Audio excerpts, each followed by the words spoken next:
said keys are to the glory days at the stick. From who's got it better than us to brick by brick. It's always the 49ers way, from off-season to game day. Yeah, we talk back. It's the 49ers Cutback.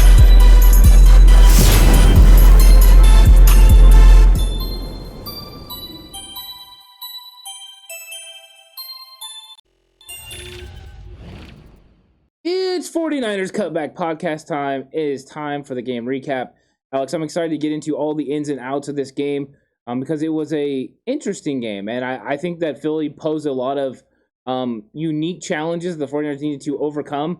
And we talked about the fact that if this offensive line could get through this game and the team could win, that it was a good sign for the future. And I think we did get really good signs for the future. We definitely get good signs for the future. And there's good signs for everything happening here on the Cutback channel, right? With the 49ers Cutback with the Cutback crew. We continue to keep growing. We continue to have great conversations. And that's all thanks to you, everyone who's joining. So make sure you join the Cutback crew today. Hit that subscribe button. Hit that notification bell while you're at it. 35% of you now are now notified for all the videos. We appreciate that. That way you don't miss any of this great content. You don't miss any of these fun conversations. And Ant, we got a lot of fun things to talk about with this game and what just happened and what San Francisco did here in week 2. It doesn't start out on a pretty note, though.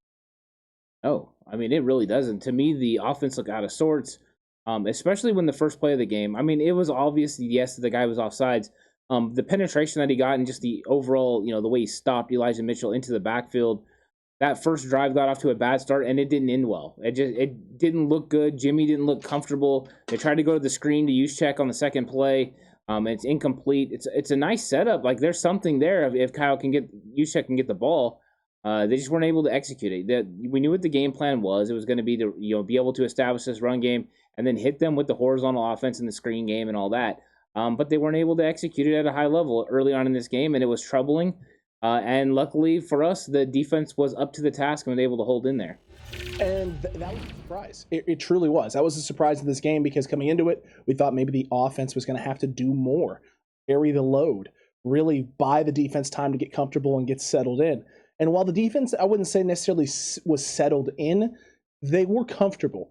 They were giving up the things that they wanted to give up. They were fine letting the Eagles move the ball, and they stiffened up and got tight when they needed to make them take long field goals, kick field goals, or try and make big fourth down plays in the red zone that just didn't go in their favor. So bend don't break has been a mentality. Like, it's been something that we've seen a lot of from 49ers defenses over the past few years. This defense has got it, despite the injuries, despite the questions at the cornerback room, despite the linebacker depth. Right. This team can accomplish it. This team can get it done. This defense can do it. Is it going to happen every single week? Probably not. At some point in time, they will falter. And that's what you need the offense to step up for. But we've been saying this, and I've been saying this has been one of my key points with this team. There's enough talent on both sides of the football that if one side isn't playing up to par, the other one can step up in a big way to help shore it up until the other side can get going or do enough. Today was a perfect example of that. The defense stood up in a big way, and the offense struggled early. But once the offense got going, it was okay for the defense to have some mistakes, let some drives get extended a little bit further. This team can coexist with both sides of the ball, kind of reiterating and flip-flopping in terms of who's playing at an elite level and who's just doing enough to get the job done. Offense wasn't doing enough to get the job done early, but by the end of the first half, they were clicking on all cylinders. Complementary football is a real thing. Offense, defense, and special teams working together and helping each other, and it was happening. The defense, first off, comes out on that first drive and has the opportunity to get off the field, and really they stuff the Eagles. Norman gets the penalty, so there's another opportunity for the Eagles, and you know what the 49ers do? They stop them again. So the 49ers did a very good job of making sure they were trying to get off the field, and then Mitch Wishnowsky did a phenomenal job of pinning the Eagles deep when he had the opportunity, creating those long field opportunities for the Eagles. Yes, the Eagles were able to handle that sometimes, but it was still very nice that they were doing that. You also had, the gunners that were executing. So I thought the complementary football was on display early. The defense and the special teams helped keep the offense in this game. And then the offense later on, as we got into the game, really did a good job of keeping the defense off the field, having long drives and good opportunities to, make sure that these guys could feel rested so when they got into the game, they could get after the quarterback. So I thought it was overall a game plan that ended up working. It started out a little sketchy. They weren't able to execute. But as the game rolled on and as they developed their game plan, got off the script, and got on the things that they were seeing, it seemed like the game plan took hold and they really developed and really got into what they needed to do to win. Agreed. That's 100% what I felt as well. The game script wasn't good. It wasn't working offensively, and defensively there was some concerns. Except for the screen game. Screen game was, yes. Would have worked fantastically. Just early on, Juszczyk drops the ball. Deebo Samuel drops the ball. Those were two opportunities where I think they could have gotten Jimmy Garoppolo in a rhythm, and they couldn't got this offense in a rhythm, but they didn't execute early. That penetration from that defensive line was very good. It was very good. It was stout. This was a thing that we talked about, right? We talked about it with James. We talked about it with legal hands to the face, Bill Colarulo as well. This front of the Eagles is formidable. It's a problem. The secondary, questions. Linebacking core, questions. Front, no questions. No. Stout, formidable, strong, can penetrate up the middle, have some guys on the outside that can pressure you and test you as well. And they did their job. They did their job early. They disrupted the 49ers' flow offensively. But the thing that I think a lot of Eagles fans thought coming out of week one was, yeah, the defense can do that, and then our offense is just going to build off that, right, as well, and just take it to the next level. It's going to what sets this team apart this year. Wasn't the case. They took some shots. They took some opportunities. We did see some deep ball opportunities and situations from Jalen Hurts, but for the most part, it was great coverage. Deommodore Lenoir works fantastic in tandem with Jimmy Ward, I have to say. There was a situation, right, where it looks like Demo's showing deep third of the field coverage. They have essentially a slot receiver running an out route deep out with the outside receiver running a post. Demo's dropping, look, he's covering that deep third on the post. As the guy breaks on the out, Demo sticks his foot in the ground, comes downhill and takes the out away and forces Jalen to try and take the one-on-one shot deep with Jimmy Ward, who's just sitting there staring at the receiver, waiting for him to break inside on the skinny post and just completely take away any opportunity for Jalen Hurts to go deep. Other than the slip up with Demo on the big 91-yard play to Quez Watkins, other than that, it was solid coverage from him. It was solid coverage from Josh Norman on the other side. It was amazing coverage from the safeties, whether they were at that in space, blitzing packages coming down and trying to stuff the run, or on short fourth downs, right, the handoff to Miles Sanders in which Jaquiski Tartt is in the backfield making first contact with Fred Warner to really get them off the field and get the Niners into a great position. Overall, secondary play was pretty phenomenal. Less questions with the defense now. Don't get me wrong. The longevity, long-term stability of the room, there's still questions about. But right now, this group can get it done. Yeah, and the play you're talking about, they're running the scissors route concept, and you've seen the coverage run very well. Almost perfectly by those two guys working in concert with each other and making sure they break off right at the right time. Right, Demo carries his guy to a certain point and then breaks up on the receiver. It's fantastic to watch. The questions are going to be who's going to be able to take advantage of this linebacker core. Al-Shaiir stepped up in a big way, and he had another good game. It wasn't as dynamic as Detroit, but he was still there. He was still making plays, and he was still around the football. So we can be encouraged by that. Him playing next to Fred is a nice matchup. The question is going to be when we get into base down sets, who's going to be that third linebacker? It does buy more time if it's Nathan Jerry or Flanagan Foles or Marcel Harris to get back all the way from the oblique injury. So there's a little bit of questions there, but I thought that they did a good job disguising it in this game, making sure they ran a lot of nickel. Thank you, Eagles, for running personnel groupings that allows the 49ers to stick in the nickel. And yeah, we're going to give up some runs sometimes because we don't have as many guys in the box. We don't have our base 4-3 linebackers out here. We're not dedicating so many guys to the box. And it worked out because eventually they added the run blitz to it. They started bringing a safety from deep, and he started making plays and getting in on the fits. They had opportunities to even have more tackles. You had Fred Warner miss a tackle on the same play where I think Jimmy Ward ran right by the guy as well. They had opportunities to do it, and they didn't do it. But overall, it was a solid game plan, especially on defense, and they executed at a high level. Anytime you can hold an NFL team to 11 points, that's a great performance. And really, they could have held them to actually no touchdowns because that's how good they played in this game. Mm-hmm. And took advantage of opportunities. Special teams took advantage of opportunities. I thought from those two aspects of the game, it was very good. And then we got a good offensive performance in the second half. Second half was important. What they did in the second half and how they were able to execute, fantastic. It's phenomenal. It's what you needed. It's what this offense needed. It's what this team needed. We needed the offense to step up. They had that big drive at the end of half to go up, and Juwan Jennings is the hero in the red zone, scoring the big tutty. And I'm sitting there going, okay, great, that's awesome, but we got to come out in the second half, get a stop. We got to come out and try and get the ball downfield and move it. We got to keep this momentum in our favor. If we can keep this momentum in our favor, we can control this game. Like, we can completely shift everything that has happened in this first half. The narrative, right, of how this story is told completely shifts. And they do. Big, huge, 14, 15 play drive down the field to put points. 16 plays drive to put points on the field, put points on the board. We thought Elijah Mitchell gets in. Not the case. But Jimmy Garoppolo, you know that Jimmy sneak is coming, and he's going to execute it at a high level. I wonder where he learned that from. I feel like there's a guy somewhere. Where's the number 12? I really hope Jimmy never gives him credit for it. For the Tom sneak, the Brady sneak? He never does. It's like, no, I'm better than Tom.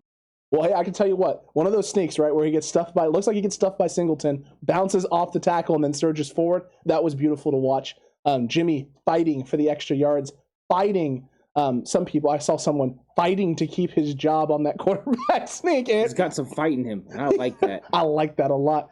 It was just overall, the offense in the second half got going. You see the adjustments Shanahan made, going from that interior run look to the outside sweeps and really getting the ball out in space, stretching the horizontal aspect of the field and making the Eagles try and contain running lanes and contain those cutback lanes. And the cutback lanes were there. And they were wide open. And Mitchell did a great job, but when Hasty got a couple of those opportunities, a couple of those runs, man, he looked dynamic and explosive. They were able to take advantage of the linebackers in the run game. And when you got out on the edge, the linebackers were doing one or two things. They were either a little bit behind or a little bit ahead.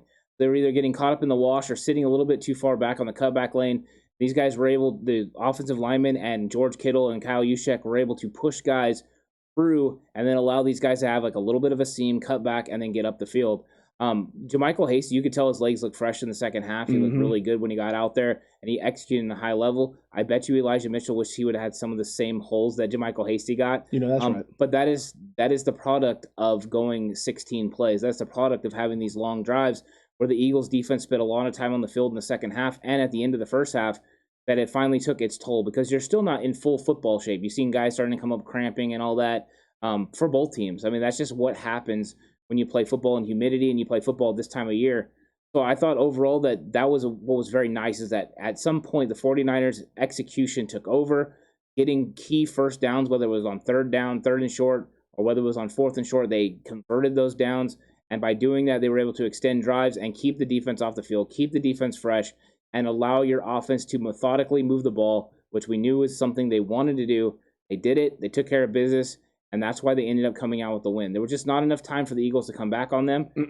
So I big props to the offense for figuring it out, because sometimes you're not willing to go away from what you see. This should work. I need to stick with it. It's like, no, this is not working. Get rid of that. Let's go to this because we know it'll work because of what they're doing. Because sometimes the defense will throw you off. New defensive coordinator approaching it a different way, so you have to find a different angle, way to attack. They figured it out. They unlocked the code and they got it done. That's true. They very well did. And look, this was my offensive key matchup, right? It was this run game against the Eagles front seven. And very early on, this was a struggle. It wasn't a positive thing for the 49ers.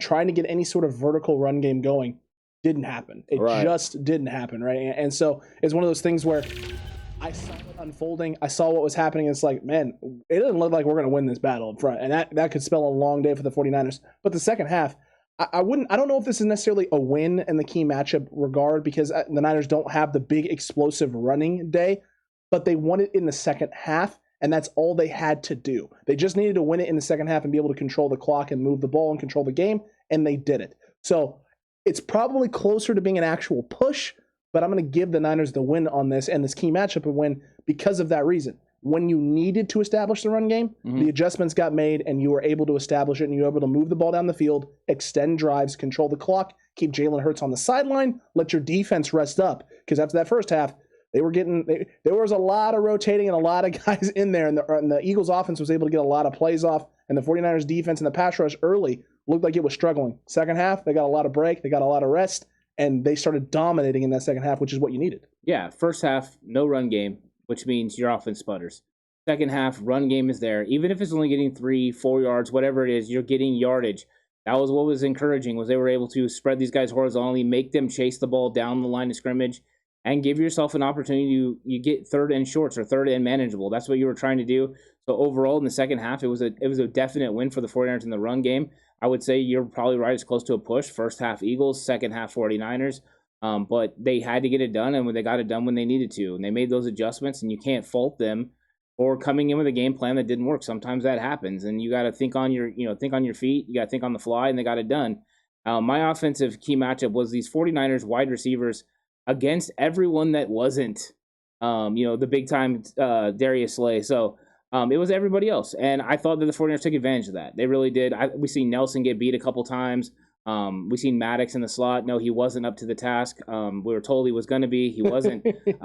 And the 49ers executed when they need to. And Deebo Samuel took care of business. Deebo Samuel, once again, got out there and did what he's supposed to do. Whether it was behind the line of scrimmage, whether it was down the field, and the run after the catch is there. I mean, this guy just makes plays on the field. He's a dynamic player. You see how much different the offense is with Deebo Samuel on the field. We saw it last year. We're seeing it again this year. He's dynamic with the ball in his hands. And he's dynamic blocking as well. So he's a different animal than a lot of the other football players on the team, but I don't think the 49ers would have the same success without Deebo. You aren't wrong, Ant. You really aren't wrong. Right now, he is kind of the key piece in the cog that's making it tick. In years past, it was Kittle, right? In years past, Kittle was the guy in the pass game that really just made things go. And it's nice. It's nice to see San Francisco right now operating in a situation where it's not Kittle. Right. Because we all know it can be Kittle. So now you have this second piece of the puzzle that is letting the offense operate at a high level in Deebo Samuel, knowing you have George Kittle sitting there that can just get it done also. So it's not concerning. I'm not worried about the offense right now. I'm worried about rhythm. I'm worried about them being able to establish tempo early if teams try and take away the run game. But I also know that a lot of the reason why things started slow was because of miscommunications and mishaps. Things like the screen plays that ended up being drops. There was 3 of them. The one to Juszczyk and the 2 to Deebo. Where if you catch the ball, if they catch any of those in space, those end up being big plays. The offense gets rolling. We extend a couple of the drives, and Jimmy's able to settle in a little bit earlier. And who knows? You're not asking him to make the deep out throw to Sanu right on that third down, that third and long after a big run stuff and then a drop screen. We're in better situations. We're in better positions to move the ball down the field. And this game probably turns out entirely differently. Because Shanahan did a great job of calling screens at the right times. Not just coming out and going screen right away, really establishing and setting something up, getting the Eagles to put those pressure right, want to pin the ears back and go. And every time that they went and they called a screen, it worked. Yeah, it did. And I think they wanted to get vertical with their pass, their pass rush and even their run stopping. Mm-hmm. That'll negate the outside zone. A lot of times you get up vertical and mess things up. I think that's what their D-line was trying to do. And because they were at home and they had the noise, 49ers are going on silent count, and it was a little thrown off at the beginning of the game, and they were able to take advantage of it. And the Niners have to get used to it because playing in Detroit was one thing, but Philly was a lot louder. You could tell the difference in the crowds, and Philly was out there and they meant business. It's been a long time since they've been in the stands, and the 49ers had to get through that. They had to work through it, and that's a good lesson for them. And I think overall, that once they got comfortable and Kyle Shanahan figured out what the defense was trying to do to him, then he made adjustments and figured it out.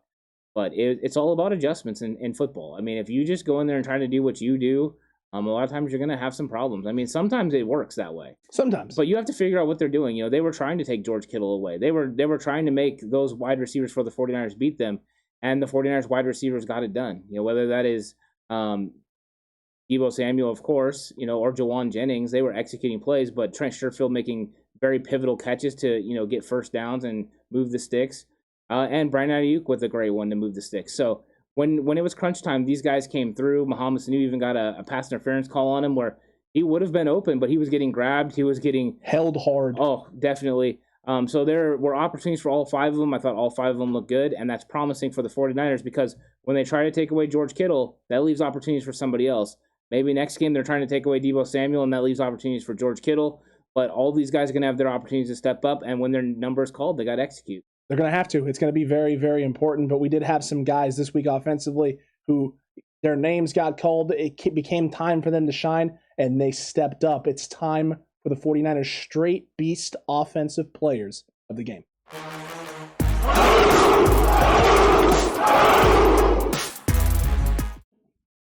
Yeah, so my straight beast is real simple. I was just talking about him pretty much. It's Deebo Samuel.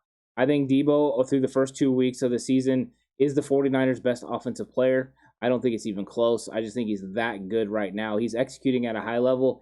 He's getting it done, and he's converting big-time plays. You can tell Jimmy Garoppolo feels comfortable with Deebo Samuel. If it's a tight window, he feels like he can get the ball to Deebo, and Deebo can make a play. Deebo's strong hands are proving to be very good. So I'm very happy with the performance Debo's had. I'm looking forward to what he's going to do this season because right now he's the guy the 49ers can count on. He's that guy that if you need a first down, you're going to. And if you need to seal the game, that's who you're going to. That's what's been going on with these games. I love it, and I can't wait to see what he does next week against the Packers. Absolutely, Ant. Fantasy fans all over the world rejoicing at Deebo Samuel because he has saved a lot of people's fantasy seasons who took him late and maybe didn't take a chance on Ayuk or did. But look, Deebo Samuel so far has been lights out the best offensive player. It's not close. He's the only one that's produced at an extremely high level and has been consistent through 2 weeks. I would go with Deebo as well, but I want to give some love in other places. And Cutback Crew is probably sitting down there in chat right now saying, Jimmy. And you're right. Jimmy had himself a nice game. Again, second half especially played fantastic. The threaded throw in that window around 3 Eagles defenders from Deebo is classic Jimmy Garoppolo. It's classic Deebo Samuel. It's classic vintage Kyle Shanahan. Everything about it was great. But I got to give some love to Alex Mack. I have to. The way that he has adjusted on blitz pickups, you see him pointing around, making calls at the line of scrimmage, him and Jimmy in communication in terms of who's doing what needs to be where. Jimmy has had cleaner pockets than I have ever seen in San Francisco. And I have to give a lot of that credit to Alex Mack because a lot of the pressure the last few years has come from the interior. It's not coming from the interior right now. Brunskill is playing lights out. Lincoln Tomlinson is playing lights out. Alex Mack is doing an incredible job. There are situations where Alex Mack is even giving up ground, and a guy starts to get by him, and he's able to take leverage and move the guy out and create an opening for Jimmy to step up in the pocket and get away. Everything Alex Mack is doing right now is everything we hoped Alex Mack was going to be when we brought this guy in and when we signed him. We talked about Alex Mack being basically an all-pro guy. He's been that for most of his career, and yes, he's up there in age, but he's been consistent everywhere he's been, and when he plays with Kyle Shanahan, he plays at an entirely different level. There's something different about what this guy does. Right now, he has completely changed the identity of this offense in terms of before, we had to rely on the run game. Today, we tried to. It really wasn't working, and Jimmy was able to get it done through the air in the situations that it needed to happen. He's doing it with clean pockets, with nobody in his face, able to make clean throws. You know, Jay talked about it, right? And Jay and the Bay talked about his 5 big things being a clean Jimmy, keeping the pocket clean for Jimmy. Alex Mack is to thank for that, as well as the rest of the offensive line. But Alex Mack is doing an incredible job of recognizing blitzes, pickups, getting the O-line in the right spots. Him and Jimmy in tandem are working at an extremely high level. He's a straight beast for me. Yeah, I like that. I like that pick. I think that he has definitely stabilized the offensive line. You can see that the offensive line has better chemistry than they've ever had before. They work in a consort that we haven't seen from the 49ers offensive line in a while. So it's nice to see. I even seen Jimmy, making checks, moving guys around. One time moving Hasty to block an extra defender. Those are things you didn't see in pass pro before. So these guys definitely have pass pro down to another level than they've had before. Remember in week 1 where they pointed out Elijah Mitchell should have abandoned the run and went to block someone. This week, on 2 occasions, Elijah Mitchell abandoned the run fake and went to block someone. So they've made all the adjustments. They're getting better. They're learning. And I think it's only going to pay big dividends as we get farther into the season. But that's the intelligence level you've got from our battery group of guys, including Alex Mack and then Jimmy Garoppolo. They're figuring it all out. They're using their intelligence. And sometimes intelligence is just better than brawn, and they're getting it done right now. You have to have a lot of physical gifts as well. But, 100%. The intelligence is a big part of it. And the fact that they're putting themselves in situations to be successful is all you can ask for. And that starts with the play caller, and then it moves on. So, yeah, that's a really good pick. I like Alex Mack and what he's been doing so far in these first 2 weeks. It's making me forget about Hronis Grasu and those guys that we had to go with last year. And we're finally over the Weston Richburg. Thank goodness gracious. Yeah, Weston Richburg, shout outs. We hope you're enjoying retirement. Absolutely. Thank God for Alex Mack. Yeah. Thank God for this man and what he's done for this offense. Defensively, though, look, there was a lot of great things from Fred Warner looking like he was significantly improved on his week 1 performance. His week 1 performance was good. It wasn't bad. But he looked even better today. I only saw a couple of different situations where he came down and missed out on an opportunity to make a big play. One of the Miles Sanders runs early in the second half where you had, I think it was Tart, or it's either Tart or Ward Ward, I believe, yeah. Ward screams in on a blitz. Mailata bails on his responsibility and picks up Ward and takes him out. And Warner fills into the opening. Miles Sanders is right there, makes a nice little foot in the ground cut, and Warner just misses out on the tackle. Other than a couple of situations like that throughout the game, he was exactly where he needed to be. Al-Shaiir, out in space against running backs, yeah, you know what? The couple of guys got open, but you know what they didn't do? Make big plays, right? They didn't catch the ball and then turn it into a 20-yard gain. It was catch the ball for 7-8 yards, and you're coming down right now in space right here. No more for you. Al-Shaiir consistent. And again, the gold rush, man. And we got to see the gold rush. We got to see Kinlaw, Armstead, right, with Ford and Bosa. We got to see that pass rushing package. We got to see Ebukam getting thrown in there as well. The D-line did a pretty good job, much better in the second half than it was in the first half. Yeah, they went against a very good offensive line as well. I mean, these guys are very talented, but you've seen these guys get theirs. You know, they did what they needed to do to win the football game, and a lot was put on them, especially with the 49ers staying in the nickel so much. There's a lot of responsibility on the front four to go get it done. And you've seen that even when there was a rotation, other guys were coming in there and making plays. Arden Key was on the outside chasing people. True. And you want these guys to be able to rotate. Ebukam has one play where they're running a read option look, and they give the ball to the running back, and he comes screaming down the line of scrimmage and makes a tackle. It was in the fourth quarter. And I thought that was very pivotal because it prevented them from having, a 2nd and 8, a 2nd and 7, and all of a sudden it's a 2nd and 10. And those little things, line up to be big things in the future. So I thought that was nice. So there was some good performance from them. Fred missed a couple of tackles in this game. He also missed on the 2-point conversion where he came into his window. He came downhill, and he should have made the tackle. Went a little high, and I think if he could do it all over again, he would change what he did. He would get his head in front, do all that stuff. It was a hard play. Don't get me wrong. It was tough. Gainwell's going to the sideline. But there were opportunities for him. But I thought he played well, and where he's masterful is putting everyone in the right positions. He's out there, and you can see as Jalen Hurts is checking, he's putting the coverage, everyone in the right positions. Between him, Tart, and Ward, they can put the entire defense in the right spots all the time. That is what's nice about having them all over there. They can always make sure the 49ers are in the good spots where they can be successful, and then they can check in and out depending on what is seen on the field. So a coach doesn't have to make a call from the sideline. Fred can change it. Fred can take care of business because Fred knows everything that's going to happen. And he knows this defense inside and out. He does. And look, that's something I wanted to talk about because it's very apparent what the Niners were doing in certain situations. There was a time where they showed Shark coming off the edge. They show K'Wan Williams, and you see Jalen Hurts, he does his hard count, he sees K'Wan step up, and he immediately checks. Comes up the line, they check out, they go to a run play, and as soon as he starts his check, Warner literally turns around and starts checking as well. And they check into some sort of run blitz and stuff to play. The very next time that they show that same blitz off the edge with K'Wan, Jalen cans into their play. They stick in because he thinks it's a disguise. He thinks this isn't what's happening. They're just trying to get me to get out of something so they can get into something else. And they go with I think it was a little screen action to Dallas Goedert, and it was almost blown up. But they still brought the pressure off the edge. They really had Jalen Hurts kind of guessing at what the defense wanted to do and where they wanted to attack. Sometimes he checked into good stuff. Sometimes he checked into bad stuff. But the Niners, for the most part, were in the right things, in the right situations. You got to credit the captain, right? The guy calling the plays, understanding and diagnosing what the offense is doing, and then getting the defense into the right spots. On top of the fact that the secondary played fantastic. I mean, other than the one big shot downfield, Jalen Hurts was relegated to check down city. He was relegated to his best Alex Smith impression, like you talked about in the Madden simulation. And he really wasn't able to get a lot of the deep shots and the deep things going with his arm. Most of his stuff that he was able to get going offensively was with his feet. Yeah, it was. I mean, the feet is the real thing, and that's why it was my key matchup of the game was the 49ers defensive line, making sure that they kept Jalen Hurts in the pocket and in check, hemming up, Hurts. They didn't do it all the time, but they did it on key moments, right? They got him where they needed to, but it had to be a concerted effort. It couldn't be just about the defensive line doing it. It couldn't just be about the linebackers. And you saw it throughout the game is that sometimes when Hurts came around the outside, there was a linebacker there. Sometimes there was a safety, Jimmy Ward, or Jaquiski Tartt was there. They did a good job of mixing it up, mixing people in, and that's why you've seen people making plays around, especially around the goal line.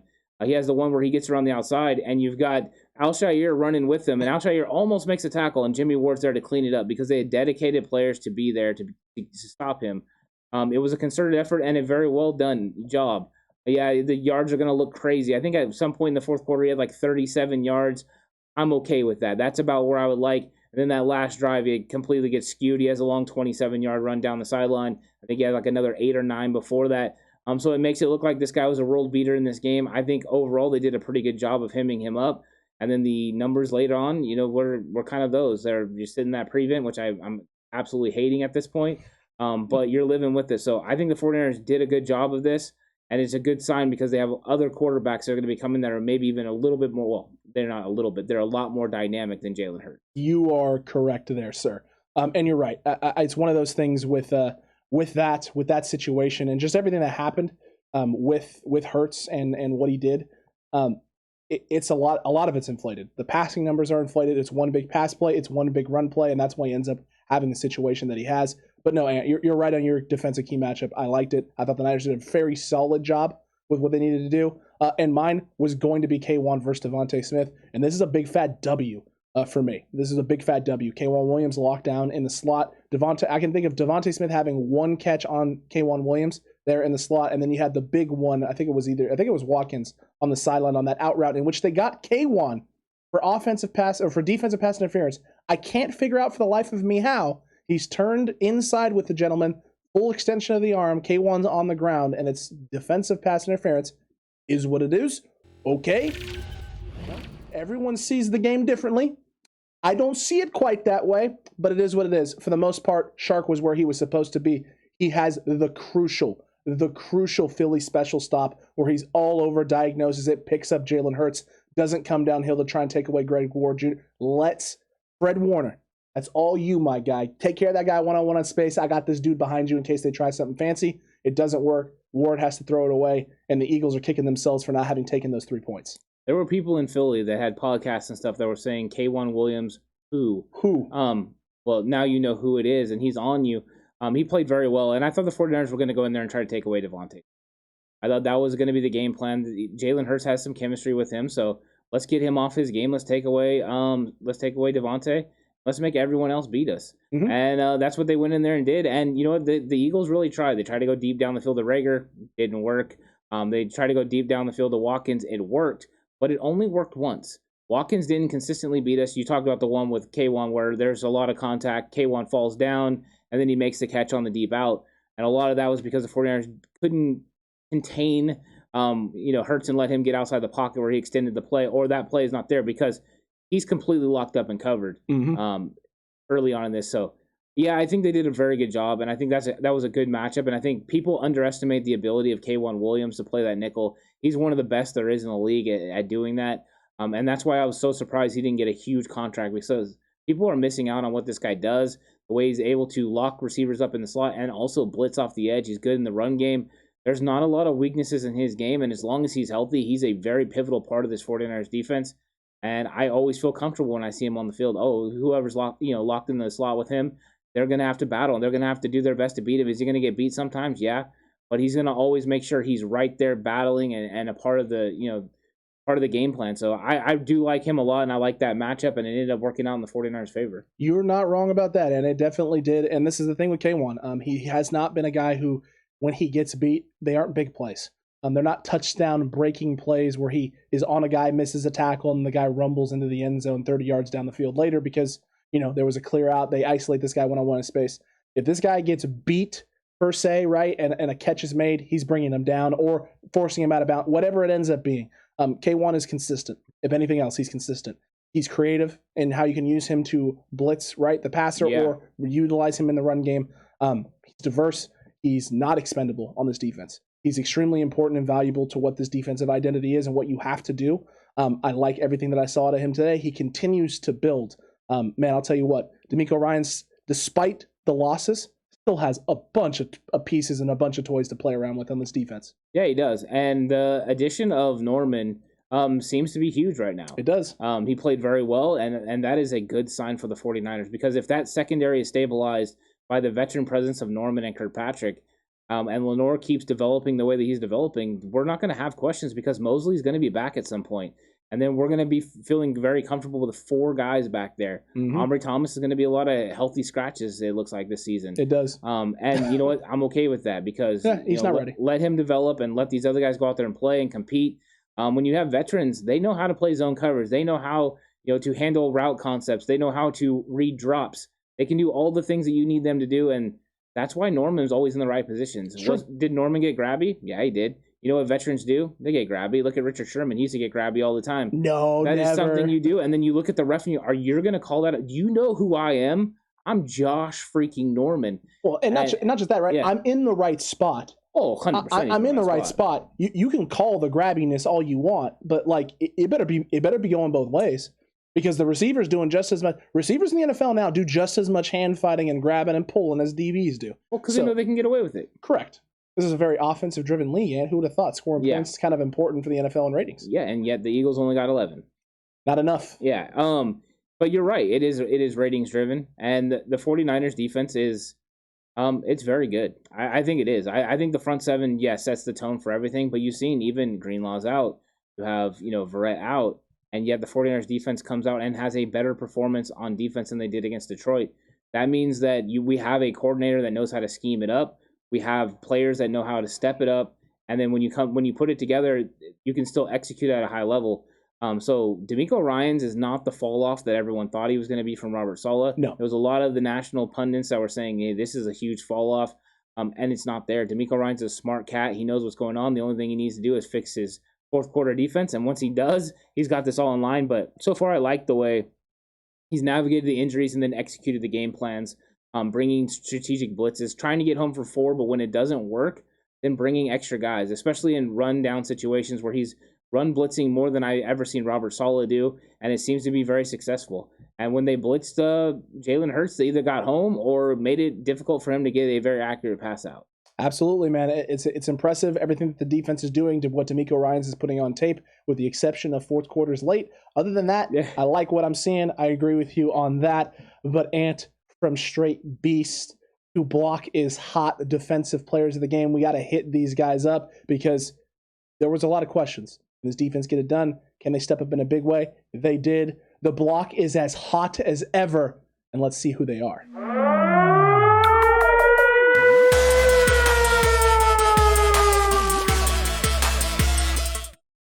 Yeah, look, block is hot. It's still hot. We don't have Quan Alexander anymore, but we got guys stepping up in a big way, and one guy who continues to step up despite the massive amounts of slander being thrown out there about this man all offseason, all preseason, right? Even in week 1, I saw people talking about how Eric Armstead still isn't playing well. He's not doing the things that Buckner did. Go back and watch the tape from week 1. Armstead had a great week. And you know what? He did it again this week. Yet again, Eric Armstead continues to find ways to disrupt on pass downs, especially once he gets moved onto the inside and the interior. He looks dominant in there. And deep offenses are afraid of what Eric Armstead is doing. They're sending 2 guys his way almost every time on pass rushing downs, which is great for this D-line and this gold rush, because now you're putting Bosa, Ford, and Ebukam in one-on-one situations in which they can dominate and take their matchup and put them into the ground and embarrass them. Bosa has 2 big sacks today. I get it. The sack numbers aren't there right now for Armstead. I get it. I understand. But as the season progresses, as Bosa gets healthier and more comfortable, as D Ford gets healthier and more comfortable, as Ebukam gets healthy and more comfortable, as Kinlaw gets healthier and more comfortable, teams aren't going to be able to single up Eric Armstead, which means more opportunities for sacks, more opportunities for stats, and more people finally acknowledging that this guy with this front, with this defense, with this gold rush as it currently constituted, is the perfect fit. I'm completely fine with that guy putting hurries up there, getting after it. You don't have to get sacks as long as you're getting hurries and you're getting into the face of the quarterback with that frame that he has, of 6'6".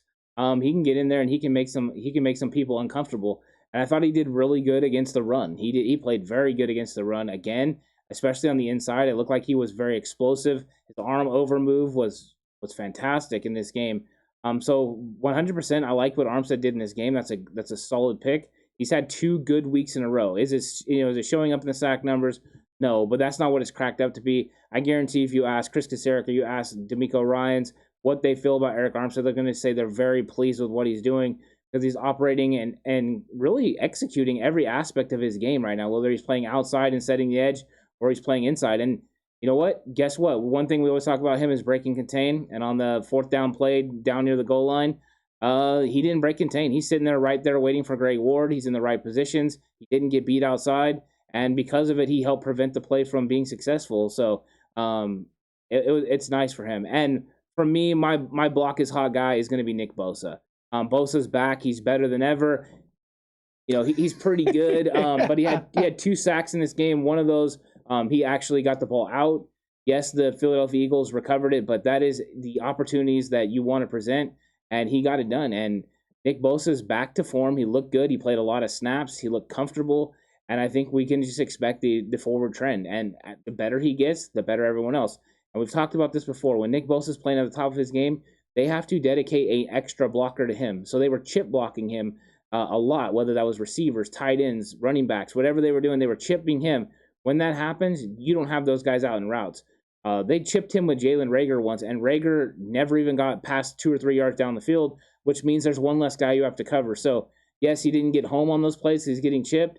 But because of it, you've dedicated 2 of your blockers, and now you have opportunities in other areas to make plays, and they have one less receiver to throw the ball to. Not only that, but you have to think, right? If teams are going to implement this chip thing with Nick Bosa going forward, the Niners now have it on film, right? They can maybe see how alignments look and how alignments work for some teams and how they may try and implement chipping on Nick Bosa.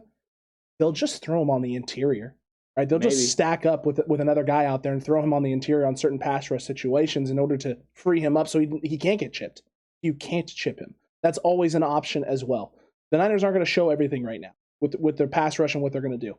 But I do like the fact that teams are having to respect Nick Bosa. They're having to respect the pass rush, and the pass rush is doing what it needs to do for the most part. Struggled a little bit in the first half, but you know what? They were on the field a lot. When you're on the field a lot of opportunities to pass rush. There's a lot of turning and things of that nature, and it was having to happen consistently, all right, over and over and over again. It felt like the Niners were only on the field for less than a minute on offense before the defense was back out there having to try and, again, slow down the Eagles' but they did a phenomenal job. Yes, the pass rush wasn't getting home early, but it got home late, and it doesn't matter if you start well, but if you finish a game well and are in the game early and even into the late portions of the game, if you're finishing well, you're usually going to come out with W's. Well, and sometimes the pass rush isn't getting home early is because they're trying to keep gap integrity. That too. You have a mobile quarterback. So when you have a mobile quarterback, you're trying to stay in your rush lanes. You don't want to give this guy an opportunity to get, through the line of scrimmage or through the gaps and get past the line of scrimmage and make plays with his feet. So you're rushing in a different way. You're not going, bat out of Hades style, which you could do last week against Goff because you didn't worry about him running the football at all. He wasn't going to scare you with his legs. So they're got a more of aggressive style. They'll have more of an aggressive style with Aaron Rodgers against Green Bay. They're not going to worry about this guy completely defeating them outside the, up the field running the football. Outside the pocket, yes, they'll worry about. So they'll have a certain attack for that. But stunts and blitzes and everything will be more on target and on par for what they're going to do against Green Bay. And against Jalen Hurts, you're just trying to keep this guy in the pocket, make him check it down, rally and make tackles in front of the sticks. And that's what they were executing early. And once they knew what the game plan was and what Sirianni was trying to accomplish, they went ahead and took shots and went after Jalen Hurts, and it worked. They were able to collapse the pocket on him a couple times, get to him a few times. And when you do that, then you create other opportunities for yourself because now they have to, change it and change their game plan a little bit. And they really did. They adjusted, and it's because the 49ers made them adjust. And once again, that's what I was talking about, dictating everything on defense, dictating everything on offense, and that's what we were trying to do. And I thought that they were really playing it the way they should, and they ended up executing their game plan pretty well on defense. No complaints about what they did except for the fourth quarter. That's it. That's it. That's about the only thing. Dictating and controlling a game, it's important. Being able to control all 3 phases of the game, important. Whether that's the punt game, right, and Wisniewski pinning guys back and Sherfield getting downfield, as well as Trenton Cannon, or it's the defense. Being able to slow down the run, only give up certain types of looks and certain types of passes. Don't give them the deep shot, the deep ball ability. Make Jalen Hurts live as the check down maestro that he was the last couple of weeks.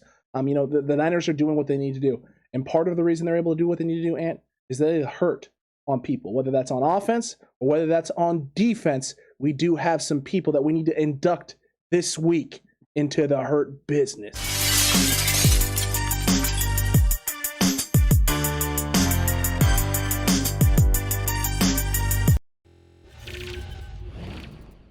Yeah, and I think the first group, we're going to put a group in this week into the hurt business is the offensive line.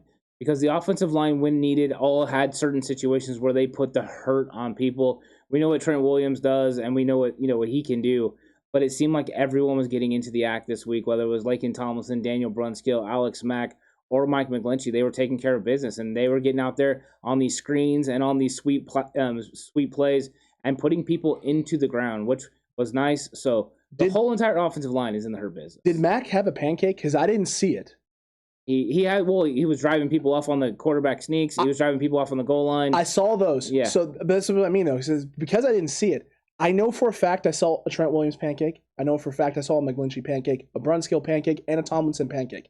That might be the first time in a 49ers game in recent memory that I can remember where if Alex Mack got himself a pancake, all 5 guys flat back somebody today. It's nice. Made some flapjacks, which you love seeing on the O-line when they're doing that. But yeah, the O-line has to be in the hurt business because even though the interior vertical run game wasn't there in the second half, the minute we started stretching that thing outside, letting these guys get out in space, get up to second level, problems started to arise for the Eagles' run defense, for their linebacking core, their corners trying to step up in space and be surefire tacklers.